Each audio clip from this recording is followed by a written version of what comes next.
You know, you're really beautiful. And a woman that looks like that has to have her own special scent. Oh, thank you. Maybe you could tell me what you think of this scent.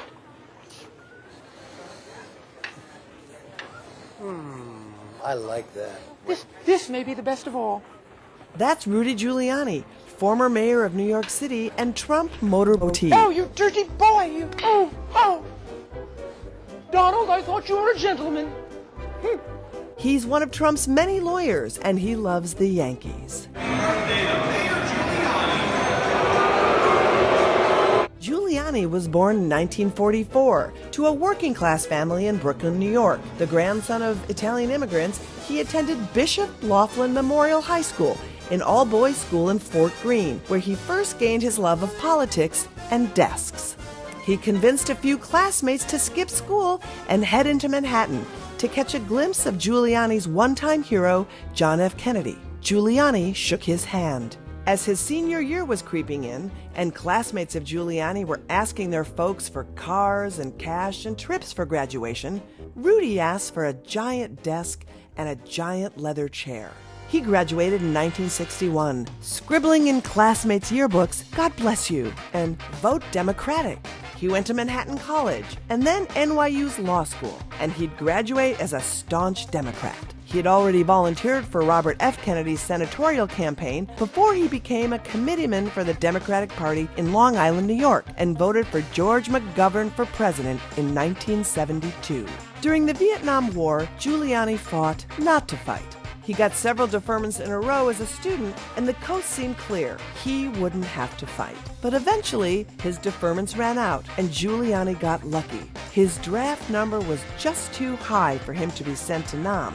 Giuliani evaded all military service. In 1970, Giuliani joined a United States Attorney's Office in New York. In 1973, at the young age of 29, he was named chief of the narcotics unit and became executive U.S. attorney. He'd caught the politics bug. He moved to Washington, dropped his Democratic Party affiliation, and got a job working for Gerald Ford. But the glitz and glam of what real New Yorkers call the Big Apple would eventually beckon Giuliani back. In 1977, he returned to work at a New York law firm. When Reagan became president, Giuliani switched from an independent to a Republican, purely for job opportunities. Our source on that? His mommy. He only became a Republican after he began to get all these jobs, said Helen Giuliani. He's definitely not a conservative Republican. He thinks he is, but he isn't. He still feels very sorry for the poor. Boom. Mom roasted.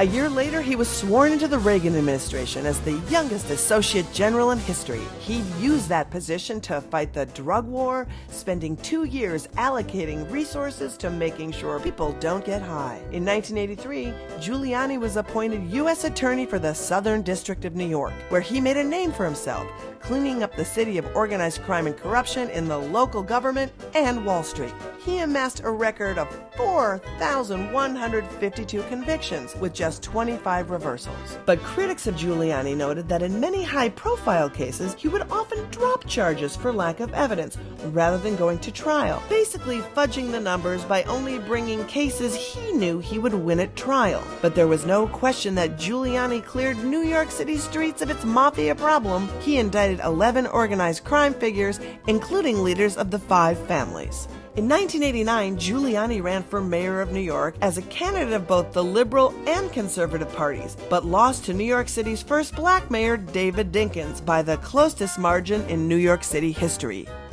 Giuliani found time to speak at a union rally in 1992, organized by the Patrolmen's Benevolent Association, to protest Mayor Dinkins' call to investigate widespread allegations of misconduct within the NYPD, where many off-duty officers and other angry protesters rioted and chanted racist slogans such as, "The mayor's on crack." About 4,000 of the reported 10,000 off-duty, largely white police officers stormed the steps of City Hall, in some cases armed and drunk, vandalizing, violently attacking innocent bystanders, and spewing racial slurs the whole way there. Beer cans and broken beer bottles littered the streets as Mayor Giuliani led the crowd in chants against the man who had defeated him for the mayorship. Giuliani never condemned the riots, but instead allegedly used them as a campaign opportunity. The New York Times reported at one time there was at least one Giuliani supporter handing out voter registration cards at the rally, and it worked. Giuliani became the 107th mayor of New York City in 1993 and was re-elected again in 1997. We can kick your city back. Yeah! Although the crime rate was falling years before Giuliani took over, that didn't stop him from giving himself full credit for the decrease. One of the things that I accomplished as mayor of New York City was the impossible. I took a city that was the crime capital of America, and I made it not only the safest large city in America, I made it safer than 189 small cities. During his 8 years as mayor, the crime rate did in fact drop by 56%, but that had been drastically declining since 1990, years before Giuliani ever took over. He used the broken windows approach, going after minor crimes to get the crime rate down. Crimes.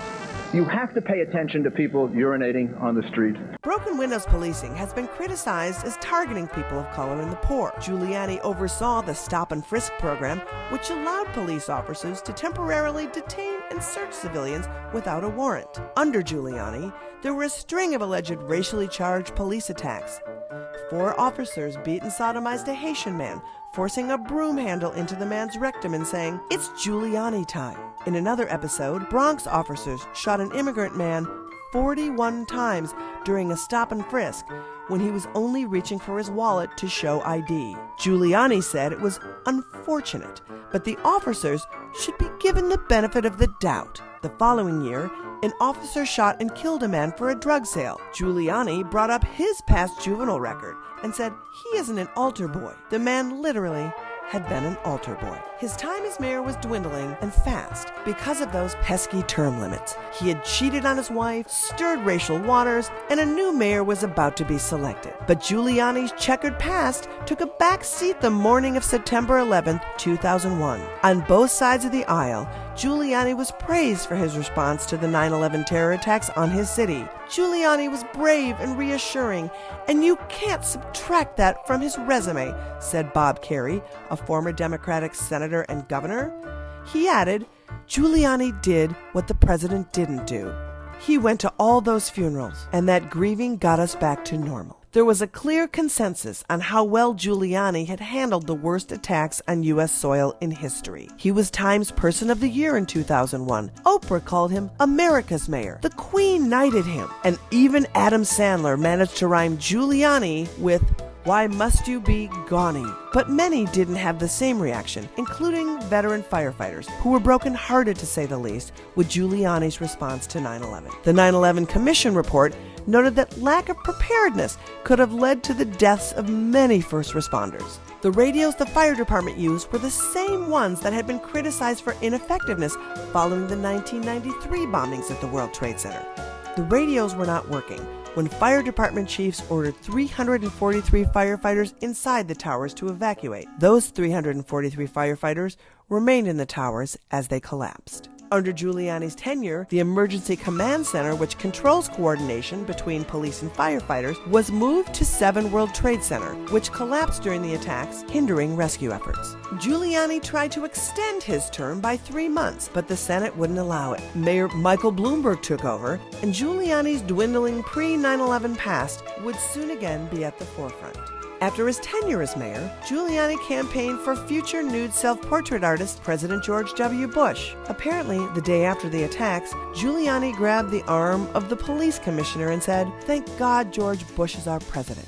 Giuliani also reportedly thought the United States' decision to go to war with Iraq was, quote, absolutely the right thing to do. He was so thrilled with the way his presidency was going, he was inspired to do it himself. And in 2007, Giuliani announced he'd also run for president. And he started off hot. But when the guy he recommended for the position of Secretary of Homeland Security was inconveniently indicted on 16 counts of tax fraud and other legal charges, by the end of the year, Giuliani was slipping. Not over until it's over. Well, thank you all for your hard work, your spirit, and your support. He took his name out of the running and endorsed Wedding Crashers actor and American patriot John McCain on January 30th, 2008. McCain, like Giuliani, would also not be elected president. But after his unsuccessful run for presidency, Giuliani laid low for the most part. He popped back up at a Republican fundraising event in 2015 where he said, "I do not believe, and I know this is a horrible thing to say, but I do not believe that the president, Obama, loves America. And he doesn't love you. And he doesn't love me. He wasn't brought up the way you were brought up and I was brought up, through the love of this country." Giuliani faced tons of backlash for this. He responded, "Some people thought it was racist. I thought it was joke, since he was brought up by a white mother." Giuliani disliked Obama so much, he forgot about 9/11, which they specifically told us not to do. Under those 8 years, before Obama came along, we didn't have any successful radical Islamic terrorist attack in the United States. Never forget. For the 2000 election, Giuliani endorsed his old friend and WWE Hall of Famer Donald J. Trump.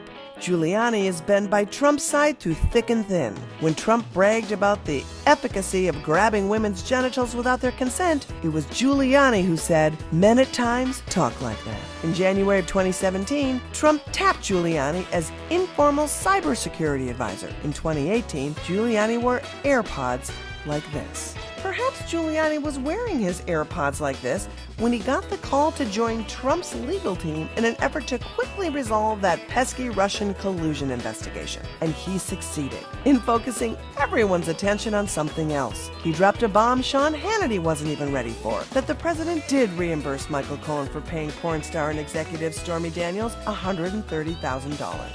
Funneled through law firm, and the president repaid it. And the thing he was actually hired to speak on wasn't going any better. He urged Trump not to testify before special counsel Robert Mueller because, quote, "our recollection keeps changing."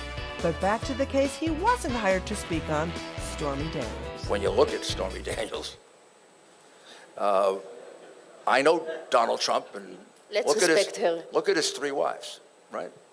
Beautiful women, classy women, women of great substance. Stormy Daniels, explain to me how she could be damaged. I mean, she has no reputation.